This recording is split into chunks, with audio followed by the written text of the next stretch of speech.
Hello, welcome back to my channel. If you're new here, my name is Jessica Smith. I am a homeschooling mama to 4 boys, a homeschool graduate myself, and a certified family life educator. Today, I'm going to talk to you about one of my favorite subjects, which is living books.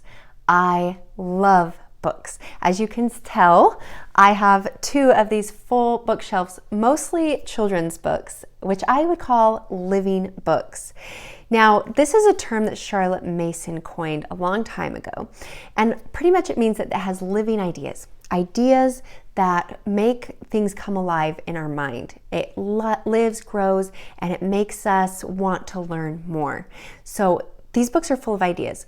On the opposite end, she calls books that are not living twaddle. And again, that is a Charlotte Mason term, living books and twaddle. You'll probably hear this a lot, and that's pretty much what it means. A twaddle is a book that doesn't really have substance.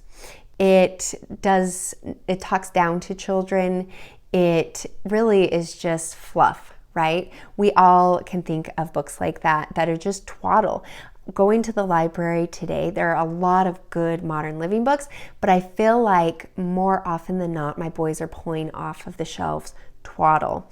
And that's just how it is. I mean, there was twaddle back in Charlotte Mason days, there's twaddle today, there's living books from her day, there's living books today.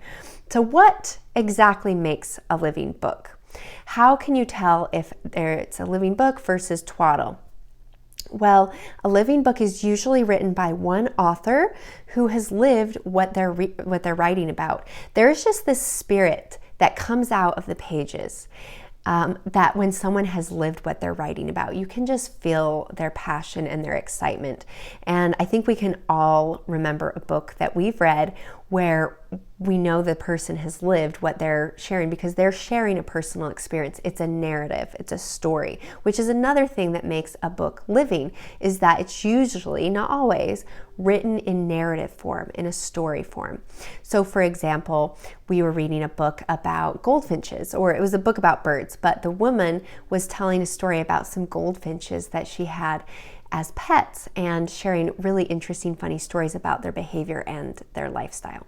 So that versus a Wikipedia section that's just been copied and pasted, just telling the bare facts about goldfinches, right? One is living, one is not.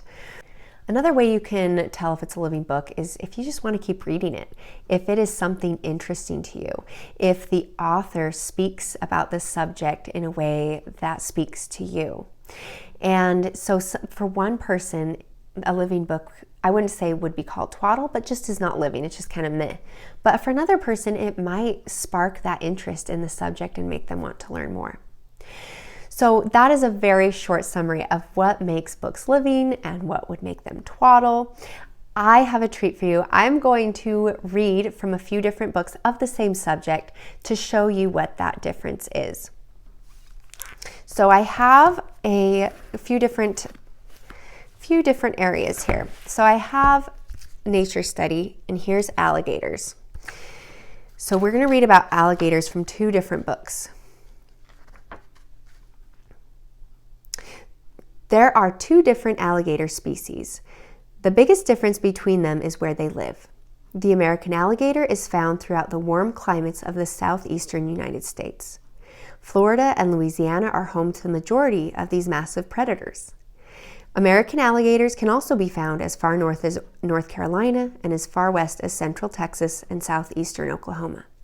They reach as far south as the southern point of Florida. The other species is the Chinese alligator. It is found only along the lower Yangtze River in China. So that was just one paragraph from the first page. Now this one is called Moon of the Alligators.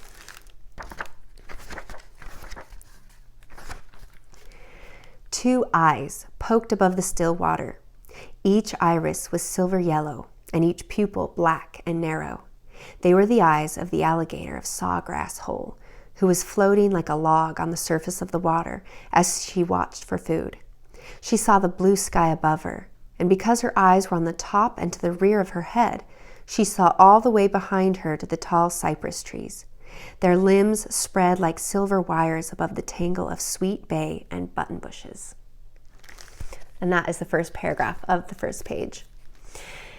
Now, I feel like it's pretty obvious which one is the living book, but just in case, the second one, if you didn't notice, is much more literary. It has a literary quality to it. There's lots of metaphors, a very descriptive language. She says the branches spread out like, I can't remember, silver fingers.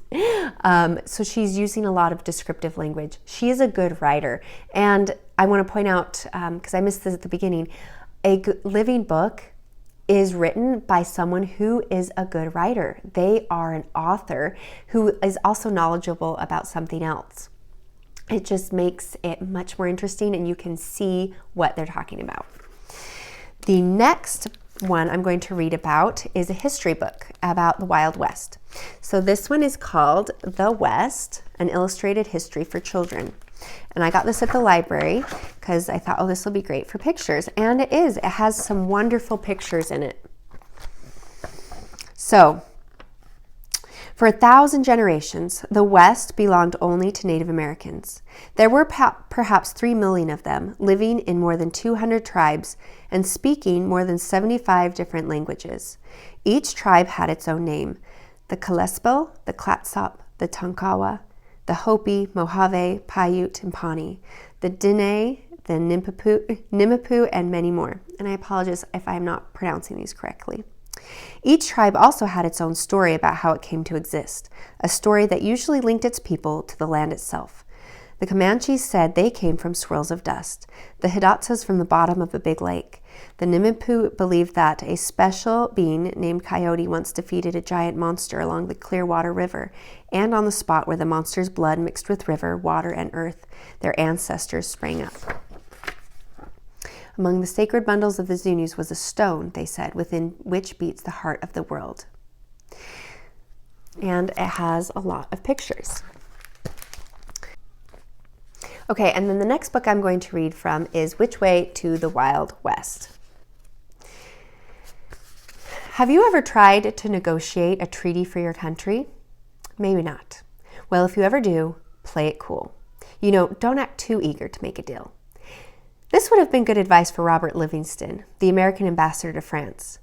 On the afternoon of April 11, 1803, Livingston was sitting in the office of a French foreign minister.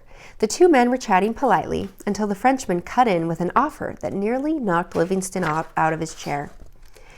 As Robert Livingston sat in Paris that day in 1803, the United States looked like this. And there's a map. This is a good place to start a book about the American West, because as you can see, the land we call the West wasn't actually part of the United States yet. When Americans said the West back then, they meant Kentucky and Tennessee. That was about to change. In fact, Livingston's trip to France set off a series of events that quickly changed the size and shape of the United States and the location of what we think of as the West. Here's how it happened.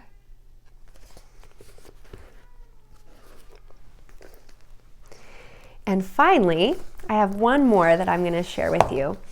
This is about the Colosseum. So this is a book called 20 Fun Facts About the Colosseum.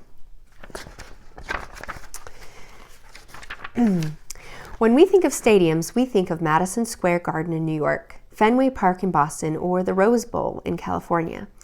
They're places where huge groups of people can have fun watching sports or shows. In ancient times, people visited amphitheaters the same way we visit stadiums. They wanted to be entertained. The most famous amphitheater in the world is the Colosseum in Rome. This giant building was built during the Roman Empire. So that is the first page. And then I have this one, the Roman Colosseum. Emperor Titus Flavius was stunned by the noise that filled the amphitheater as he rose to his feet and stepped to the front of his box. The animals, musicians, dancers, charioteers, and gladiators parading around the arena had received thunderous applause from the audience, but now their roar was even louder. 50,000 spectators howled with pleasure at the sight of the emperor, their host at this most lavish entertainment. Deafened but very pleased, Titus slowly raised his hands in a salute to his subjects. Trumpets blared and the cheering echoed. the Flavian Amphitheater, the Colosseum, was officially open. The celebration, 100 days of festivities and entertainment, could begin. And that was just the first paragraph. So I hope you can see the difference between a living book and, I wouldn't say twaddle, but a non-living book, one that is just not as interesting. It is not written in a literary or narrative form. It doesn't have these rich descriptions, and it doesn't help you see it in your mind's eye. It doesn't catch your attention and have you wanting to read more. Living books are what children should be learning from. They are what is going to make children have a desire to learn. It's what's going to make school lessons interesting, and it's going to make them want to come back for morning lessons or afternoon lessons day after day. When the heart is engaged, when we have a story, our mind will remember it better.